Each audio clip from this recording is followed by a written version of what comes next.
चलिए आज हम लोग प्रकाश संश्लेषण अभिक्रिया पर बात कर लेते हैं कि प्रकाश संश्लेषण अभिक्रिया क्या होती है। जैसे सबसे पहले आप लोगों को पता है कि जितने सजीव होते हैं ये अपने जीवन को सुचारू रूप से चलाने के लिए भोजन की आवश्यकता होती है।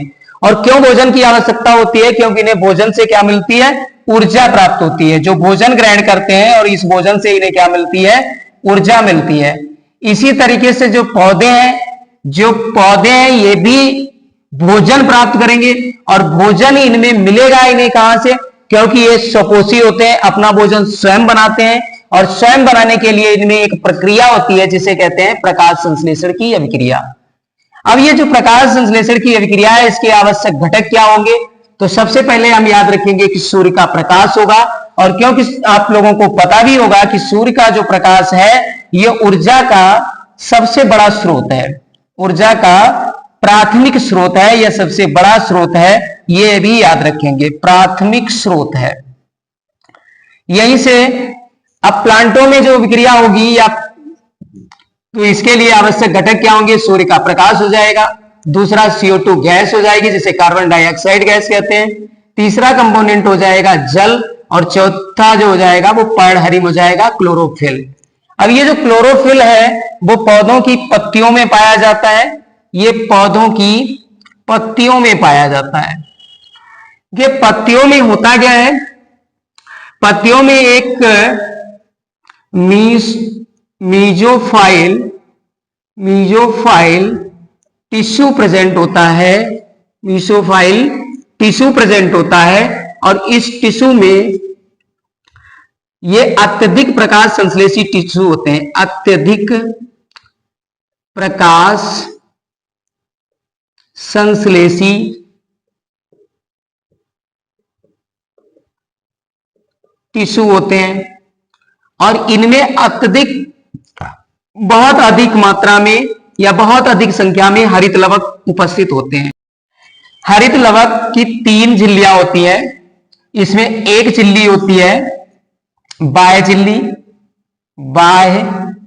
झिल्ली और बाह्य झिल्ली को कहते हैं आउटर मेम्ब्रेन, दूसरी होती है आंतरिक झिल्ली और आंतरिक झिल्ली को कहते हैं इनर मेम्ब्रेन और तीसरी होती है थाइलेकाइड्स।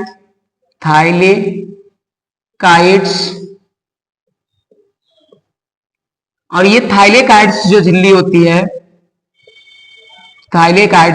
होती है इसमें एक गुहा होती है, उस गुहा में स्ट्रोमा नामक प्रोटीन भरी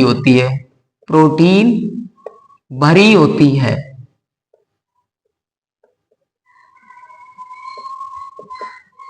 इसमें कुछ चपटी संरचनाएं होती हैं,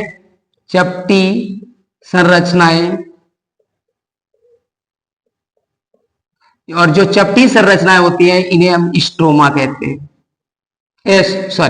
इसे ग्रेना कहते हैं, ग्रेना। ये मुझे बताने का एक ही कारण था कि जो प्रकाश संश्लेषण की अभिक्रिया है प्रारंभ इसका कहां से होता है? तो थैलेकाइड झिल्ली से ही होता है। प्रारंभ कहां से होता है? थैलेकाइड झिल्ली से। और हरित लवक हमें मिलता कहां है? पौधों की पत्तियों से, ये मैं बता चुका हूं आपको, पौधों की पत्तियों से। और पत्तियों में जो मीसोफाइल टिश्यू होते हैं, इसमें क्या होते हैं? जो मीसोफाइल टिश्यू होते हैं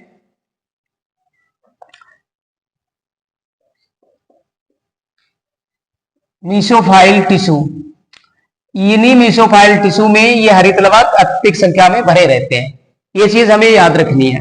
तो पत्तियों को ही पादपों का किचन भी कहते हैं, पादपों का किचन आप जानते हो कि रसोई घर कहा जाता है हिंदी में, रसोई घर। पादपों का जो रसोई घर है वो पत्तियां हैं। अब ये देखिए फोटोसिंथेसिस की डिफिनेशन हम देख लेते हैं कि सभी हरे पेड़ पौधे वायुमंडल से कार्बन डाइऑक्साइड तथा मृदा से जल ग्रहण कर सूर्य के प्रकाश और क्लोरोफिल की उपस्थिति में अपना भोजन ग्लूकोज के रूप में बना लेते हैं। अपना भोजन ग्लूकोज के रूप में बना लेते हैं और ऑक्सीजन गैस मुक्त कर देते हैं। इस प्रक्रिया को प्रकाश संश्लेषण कहते हैं।